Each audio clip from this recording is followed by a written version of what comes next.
বলো, মাকেও কেমন লাগছে বলো। বিচে গিয়ে আমি আরও ভালো ব্লগ দিব তোমাদেরকে। তো দেখো বন্ধুরা, আমি এখন চলে এসেছি হোটেল থেকে বিচে। পেছনে আমার বিচ খুব সুন্দর লাগছে। আমি গেছিলাম সেদিন পুরীর স্বর্গদ্বার বিচে। এদিন আমার পুরীতে প্রথম দিন ছিল। সকাল সকাল রেডি হয়েই আমি চলে গেছিলাম বিচে, কারণ সমুদ্র দেখার অভিজ্ঞতা আমার এই প্রথম। খুব ভালো লেগেছে সমুদ্র। আর স্নানটা আমি আগের দিনই করেছিলাম, সেদিন মোবাইল নিয়ে যাইনি, কারণ মোবাইল নিয়ে গেলে ঠিকমতো স্নান করা যায় না, তোমরা জানোই। তবে স্নান করার খুব মজা সমুদ্রের ঢেউগুলো যখন আসে খুব ভালো লাগে। আর তোমরা কিন্তু আমাকে জানিও যে আমাকে সেদিন কেমন লাগছিল। আমি পুরোপুরি বিচের জন্য সেদিন রেডি হয়েছিলাম। আমি আর মা দুজনেই সকাল সকাল রেডি হয়ে চলে গেছিলাম। আমাদের দুইজনকে কেমন লাগছে তোমরা অবশ্যই জানিও।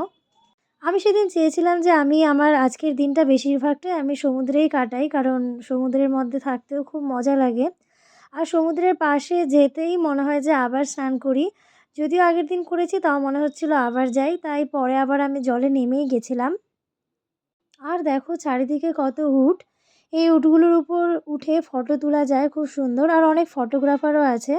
মোবাইল ছাড়াও কেউ যদি আলাদা করে ডিএসএলআরে ফটো তুলতে চায় তো সেটাও ওখানে হয়ে যায়। তোমরা কে কে পুরী গেছো আমাকে অবশ্যই জানাবে। আর এই সমুদ্রের ঢেউগুলো এত শান্তি দেয়, মনে হয় জীবনের সমস্ত শান্তি এখানেই আছে। আর আগের দিন মার্কেটটা এক্সপ্লোর করতে পারিনি খুব বেশি, কারণ সেদিনই গিয়ে খুব ক্লান্ত হয়ে পড়েছিলাম। তাই ভেবেছিলাম যে আজকে মার্কেটটাও একটু এক্সপ্লোর করব। তাই বিচে অনেকক্ষণ থেকে ফটো তুলে সমস্ত ভিডিও করে আমরা পরে মার্কেটের দিকেও গেছিলাম। তোমরা কে কে পুরী গেছো, জগন্নাথ দেবের দর্শন করেছো আমাকে জানিও। আর দেখো মা আর আমি দুজনে জলের মধ্যে চলছিলাম, খুব ভালো লাগছিল। তবে কি বলতো, সাঁতার না কাটতে জানলে খুব ভয় লাগে এই জলের মধ্যে। মানে একটা স্নান করার অভিজ্ঞতাটা খুব ভালো, কিন্তু একটু ভয়ও লাগছিল আমার, কারণ আমি সাঁতার কাটতে জানি না। যদিও ইচ্ছে ছিল আমি এই উটগুলোর উপর উঠে ফটো তুলবো, কিন্তু আমি যাইনি কারণ আমার একটু ভয় লাগছিল। আর দেখো উট ঘোড়া সব কিছুই ছিল। আর বিচ মার্কেটের সবচেয়ে মজার বিষয় হলো যে এখানে দিনেও প্রচুর দোকান বসে, শঙ্খের অনেক দোকান ছিল। পরে আমি একটা শঙ্খ নিয়েছি, খুব ভালো ছিল শঙ্খগুলো। আর আমি পুরী থেকে কি কি নিয়েছি ওটা তোমাদেরকে অন্য একটা ব্লগে কভার করব আমি।